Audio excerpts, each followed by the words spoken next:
Welcome to the Leading at the Next Level podcast with Dove Development and Consulting, the show built to provide ongoing support for your leadership journey. I have a grand opportunity today. I'm so excited about this. Over the last several months, Cindy and I've done interviews around the leadership legacy experience where we had Mark Cole, CEO of Maxwell Leadership, come into Harrisonburg, Virginia to wrap up as our keynote speaker. We've been able to interview partners and we've interviewed all the executive panelists for that event. And we even interviewed Mark. Today, along that theme, I've got the distinct pleasure to interview Chris Robinson. Chris is the Executive Vice President of Maxwell Entrepreneurial Solutions, and he has a book coming out soon that we're going to talk a lot about in this conversation called From Drift to Drive. And I got to chat with Chris a little bit on a one-on-one basis, but in a group setting just a few days ago in Richmond, Virginia, and got the behind the scenes. But before I dig into that, Chris, I'd love for you to share a brief background or an overview of your professional background, your experience in the industry, and then I'm going to take an opportunity to sway you on our side just a little bit before we dig into it. I love it. I love it. Well, hey, thank you so much for having me on today. Truly a privilege to be with you again, twice within like a week's time period. Had a great time with you there in Richmond, Virginia. And so thank you so much for all the work and effort you and Cindy put in to help us host that event there live in Richmond. So thank you for that. A little bit about my background is I am a personal growth junkie. I fell in love with personal growth and development in my early 20s when I realized that was what was helping me get promoted on the job. And so I dug deep into it because I fell out of traditional school after being kicked out of college 6 times. I know some people are going, oh my goodness, how in the world did you get kicked out 6 times? The better question is, how did I get back in? And I had an undeveloped skill set of selling. So I went to go sharpen that axe. I took on a series of different sales jobs, from selling perfume and cologne on the street, futons, furniture, you name it. I have been in that selling industry. Ended up selling stocks, bonds, mutual funds as a financial advisor. Ended up going into a call center, which is where I really kind of got my grounding. And inside this call center, I had the opportunity to go with a company that grew from 18 employees to about 800 in 6 years. And I became a senior sales manager for that organization. But all of that was precipitated by watching videos of John Maxwell, implementing those principles in the workplace, and just standing out just simply because I was adding value to people. Wow, I've got chills, Chris, as I hear that, because you've got me on the 6 schools. I went to 2 different schools. I never got kicked out. I just quit going. So Right. between Cindy and I together, we don't hold even an associate degree, and I no longer care. Right. But just like you, I mean, our relationship, our mentorship from John Maxwell came from books and cassette tapes 25 years ago, and it's just grown over the years and so on. That's powerful. Now, I often say to people that taking that sales manager role and actually leading are 2 wildly different things. For you, what was your clear purpose? And it kind of stems off the premise of my recent book. What was your clear purpose for accepting real leadership responsibility? Yeah, I mean, to be honest, it started out very shallow. It started out very shallow. I wanted the money. I wanted the position. Like, that was it. I'd love to tell you it was something highly aspirational and noble, but it wasn't. But as I began to study leadership, to learn about leadership, and to learn about adding value to people, something shifted. And so, before that, I was really trying to be the superstar salesperson, wanted to be the superstar manager.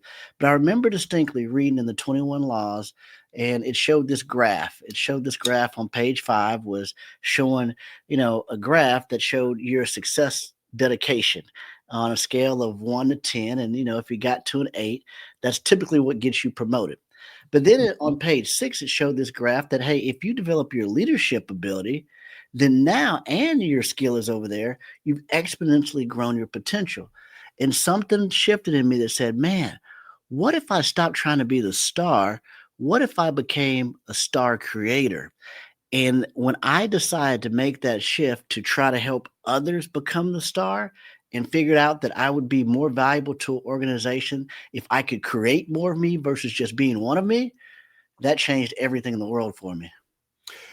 This is unscripted, but I've got to ask the question. What's the fulfillment been like for you looking back, and especially now in your role, knowing Yeah. the numbers of people that you impact globally and seeing the difference doing that makes in their lives? Oh my goodness, there's nothing greater than that. I think about, just as I'm promoting for this book and going on all these different podcasts. I was just recently on a podcast with a client that hired me when they weren't making any money. And, he had said, open it up saying, man, I'm here today and my net worth is triple what it could have been based off of one phone call that we had. I think about some of the people now that are buying the books in bulk because they've been promoted on their jobs and now they're VPs, they're presidents of organizations, they own their own companies. And I look back at this trail of people that I've helped along the way and just played a small part. But looking at that, there's nothing that gives me greater joy than being able to say, oh my goodness, I've truly added value to people. Chris, after we left you and Roddy in Richmond last week, we stopped by and visited with a mentor who came into my life in 1998, just before, and it was God's timing because it was right around the same time I met Cindy. And he said to me, Wes, I've tried to do the same thing for hundreds of people in my career. You just listen. And I said, but if you'd have stopped one shy of me, I might be a drunk running a press in a manufacturing facility on second shift still. Right. Yep. And now it's a calling. I've absolutely got to pay forward. It's a responsibility because he's put that on me. So I love the way you explained that. Yeah. So you were in great roles, and you've mentioned your exposure to John Maxwell over the years. What really motivated you to get involved in that leadership development training and not just rely on the authority that comes with the title or position? Well, I mean, again, it was shallow. That was my way to make the money. Is like I had to get better. So that was truly the motivating factor. Again, I would love to sit here and sound holy as possible, but it's just not the case. My initial motive was for title, position, money. I wanted to be the boss, right? But over time, as I learned more, I understood more, and that shifted and changed my direction. It shifted and changed my motive. And when those motives changed, what I found out when I stopped chasing money and I stopped chasing profits, profits started chasing me. When you chase the purpose, the profits will chase you. That's fantastic. Now, Chris, I'll have your book From Drift to Drive linked wherever anyone accesses the podcast, the streams, whatever. What does it mean to drift, and how do leaders recognize when they're in it? Yeah, what it looks like to drift, it looks like busyness, right? It sounds like excuses, and then it feels like comfort. If I had to break it down, all right.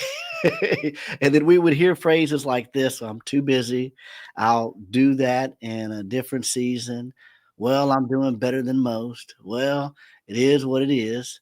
Well, that's the way that we've always done it.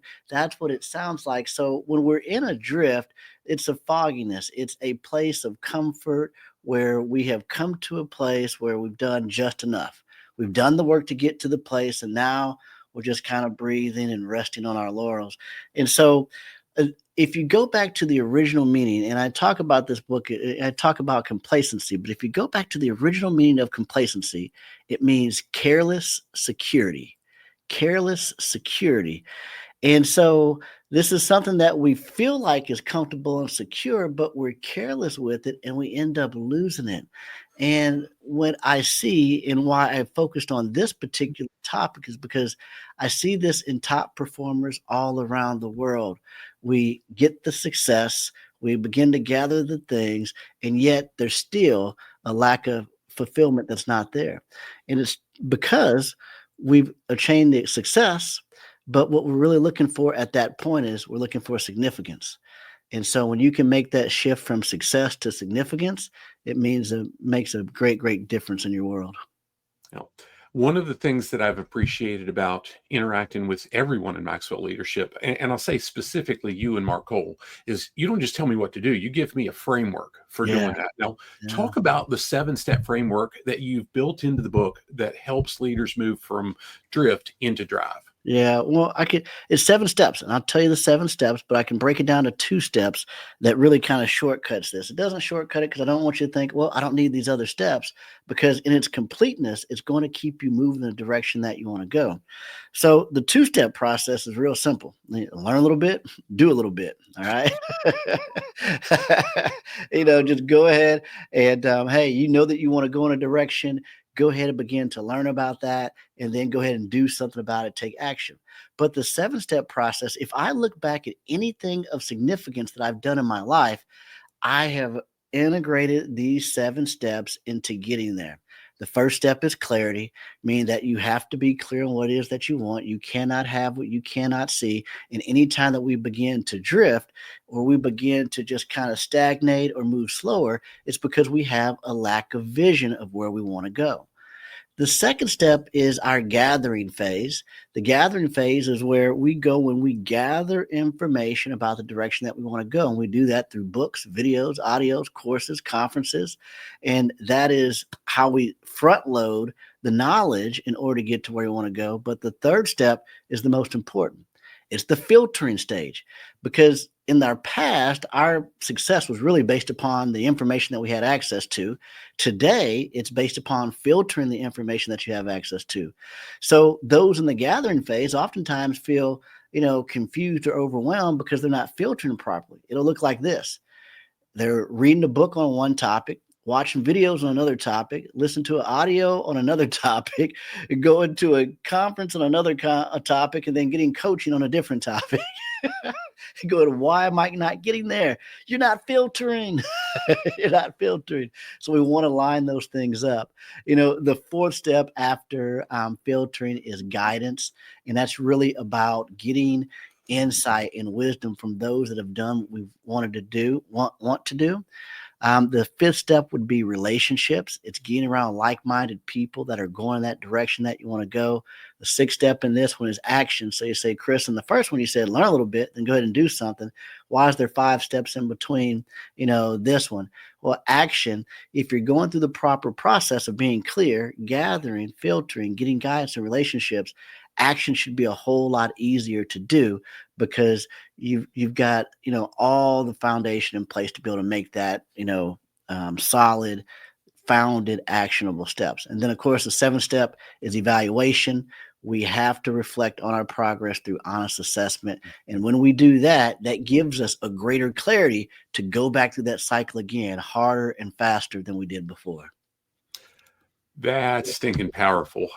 As you explained step number 3, Chris, we get all these different sources and so on. I'm a hillbilly, okay? I grew up in the hunting world and so on, and I've heard the expression often that you can only chase one rabbit. If you chase too many rabbits, you don't catch any of them. Right, yeah. Similar concept, different verbiage. That's right. That's right. I've typically in this process asked the question, what would you like the community to know about your company? And I'm going to change it up a little bit because Maxwell Leadership speaks for itself. You do an amazing job there. And before we wrap this up, I'm going to share something that had 2 things that you've taught me and you didn't even know it. So you can walk away with that. But what would you like anybody catching this to really know about what led you to write the book? Because writing a book is stinking hard. Yeah, it is. It is very difficult, a lot more difficult than I anticipated. Not so much the book writing process itself was difficult, but then the backside of it, the actual getting this book into the hands of readers is difficult, and so, it's a push and it's pushing me outside of a comfort zone to do things I haven't done, but it's also showing me a new way for me to be able to practice and hone skills that, help me in all areas of my career. But what really prompted me to do it was I was, working with a consultant to really bring into Maxwell Leadership. And while there, they began to prime me, ask me questions about, if I were to write one, what would I write on? What problem would I try to solve? And I just engaged in the process. And, sitting on a bench waiting on an Uber the next day, the entire framework and the outline for the book came to me. I go back in, I present it, and they said, "Oh, that's it. And so I went to work on it. And so for readers of this book, what I really want them to know is, that there is more life ahead of you. Yes, you've achieved. Yes, you've done some things, but you were built for more than what you've done today. And even if things look dark right now, hey, there's greener pastures ahead. I, I just had a conversation around that same topic with a young man at the gym this morning. As I was leaving, he was coming in. We've developed a friendship, and that was the piece that I had to sow into him. Dude, I don't care what anybody says. You're not just A. Right. You make a difference, dude. Now, Right. you've done so many, and we could talk about Maxwell Leadership, but I would rather paint it to you in this question. Talk about a recent project, campaign, something that you've had the chance to either spearhead or just be involved with that you've really seen a tangible impact on the people you serve. You talked about that purpose earlier. Yeah. Give me some rubber meets the road. Yeah, well, I'm doing that just today. I mean, just prior to this call, I was leading a staff training on the 17 qualities of a team player, just like I did for companies and organizations years and years and years, leading it just that way. And so, hopping off that call, and I've had many members of the staff going, "Oh my goodness, why haven't we done this in so long? I'm so thankful for this. I needed this." And just that alone keeps me going. But not just teaching what we do, but actually doing what we do is all the difference maker in the world. And so I love that what I get to do and who I get to do it with. And you get to do it at a wide scale. It's absolutely impressive. When I chatted with Mark a couple of weeks ago, he commented about, yeah, I was just with the president of Argentina. Yeah. And I'm thinking, why is he willing to talk to me? And I know why. It's because we've got a common theme and we reach people. So but it's humbling. And wow. Yeah. Talk about the purpose that drives that, not just for you, but the whole organization. And specifically when you really aligned yourself, you and I were peers, and you're in a Yeah. killer world-class role now. How did you see the values and the purpose of Maxwell Leadership align with your own personal values and purpose that you said, yeah, this is the right fit? Yeah, well, it goes all the way back to those videos back in 2001. I mean, if I look at my life now and the timeline of how long I've been studying Maxwell principles, I've spent more time learning and living Maxwell principles in my life than I haven't. So it was about 2 years ago I crossed over that point to where, I was 20 years old when I started. I'm 45 now, and I've been studying those principles more in my life than I haven't. And so I think it was kind of one of those things where this was the direction I was supposed to go. And when I joined the team, I knew that this was the home and the right environment for me and what I wanted to do. And, it's been, a decade and a half of invited people through the Maxwell organization. That's fantastic. And so many parallels, because it was in 2001 for me and Cindy as well that Oh, we wow. started that process. Now we joined the team. We became part of the organization in 2015. So you got 4 years on us there. Right. But Yeah. pretty glad for the opportunity. Real quick, I'm going to share the two things that I've learned from you that have been just absolutely world changing. And then I'm going to tee it up for a question. Okay. One of the things I heard you give me, that not just say to do it, but tell me why it mattered. You taught me how to speed up Audible. You said, hey, we Yeah. process 450 words a minute when we hear. But Right. most people only speak 150 to 175 words a minute, and we drift, right? Right. You use that word. And since that point, it was at an IMC in Orlando. I've done Audible at 3 times speed, and it's absolutely changed my retention, my processing, everything. Praise God for that. Thank you. Right. The other thing, and Cindy and I are right now working to do it. We've written 200 lessons, 200 hours worth of content in the last 6 or 7 years. It's massive. But you said, get good at one keynote a year. You can't do everything good. Yeah. And we're working hard to make sure that, hey, let's add one new thing each year, maybe 2, since it's 2 of us. But how do we not do all of it, but dial in? And it's been world changing. Now, the reason I'm sharing that, one, is I want you to know, appreciate your impact. Yeah. But I also want to hear what advice you would give somebody that's not even in the leadership game. They're young, they're aspiring, they want to advance in their career, and they want to lead, not just be that supervisor or manager that you and I were chasing when it was more about, let's just pay the stinking bills. Right. Yeah. I mean, one, I think that's great. I mean, I love that you were able to implement the idea of, using Audible and speeding that up to triple speed. The rate of consumption, a lot of people think that they can't retain that information, but it actually helps you remember it more whenever you're moving in that speed. So there is no room for drift. And then focus on the one keynote per year, the one topic per year. That really helps to develop something really good. What happens with the amateur speaker is they do 20 different topics in a year, and none of them ever really get good. I've done almost, I guess we booked 50 podcasts, but guess what? Those 50 podcasts have been on this one book. Okay. And so we focus on that and live that out. But to the person that wants to grow as a leader, I would say the best advice that was given to me, and I shared this in Richmond as well too, was simply become a reader. And this advice was given to me from a billionaire back in 2007. And I asked him, what's the one thing that would make the greatest impact in my life? And without any hesitation, he said, read. Now I know you're listening going, well, Chris, I can read. I know how to read. But look, he said that at the age of 27, he was an illiterate bricklayer. And by age 75, he was a billionaire, and he attributed his billions of dollars to reading over 5,000 books in his lifetime.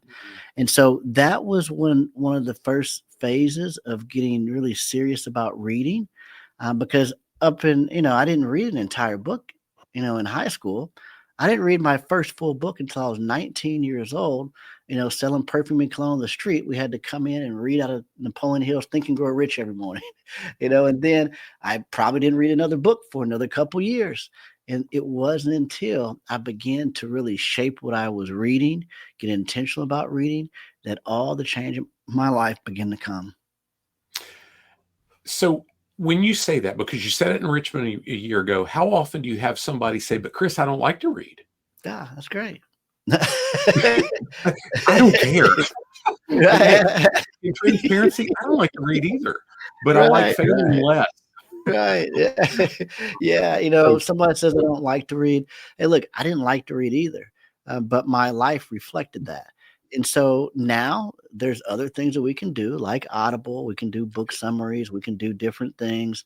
But I would encourage you to build the muscle of reading, because when you begin to read, as this billionaire told me, says that your mind cannot tell the difference between reality and what you tell it. He goes, and so when you begin to read, you're reading stories of people that have overcome odds that you want to overcome, and you begin to believe it. He says your mind can't tell the difference. And so reading is a critical skill set to develop. Yeah, 100%. It was absolutely world changing. Like you, I never read a full book all the way through high school. And I remember being angry when I read the 21 Laws for the first time, not at John and the content. I was angry that nobody had ever given me something like that actually helped me move forward. Right. What the heck? Right. Hey, this is off script. You've referenced Napoleon Hill, so I'm going to ask the question. I've been wondering the whole time that I've seen your title in his book. I think it was published in 2011, Outwitting the Devil. He references the danger in drifting. Yeah. Did that influence in any way your idea for the title? It didn't. After I had wrote it, somebody says, "Oh, is it based off of Napoleon Hill's drift?" And then all of a sudden, I heard the audio playing in my head of the drift and the dangers of it. But it wasn't the basis of it. It was really, the basis of it was, I was really trying to solve for the problem of underperformance, with the root cause really being, complacency. And as I began to contemplate it, that drift, I realized so many different areas of my life where I was unintentionally drifting, because now I had this new awareness and I was looking for, I'm going, oh my goodness, I'm drifting here, I'm drifting there. And so that's where it came from, was really from the root of trying to solve for underperformance. Well, I'm really excited about having it in my hands and being able to read it. I'm going to Audible it too, because I'll do it many times that way. Reading it. That's right. Gosh, the last question I'll ask, it's not even on the list that I submitted in for Lorna to work through, is what should I've asked you that I haven't asked you? Yeah. What should you ask me that's a good question. Where they can get the book. So that's I've posted that. That'll be linked everywhere. Right, there we go. driftthedrivebook.com. Yeah, there we go.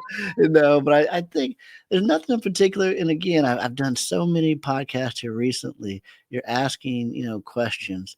that I think line up to give the listeners what they need to be able to take something and take action. Because I never, ever want to speak and just give you motivation or just energize you. I want you to be energized, but I want you to have practical application of something you can do. And I think you've helped us with that today with your questions.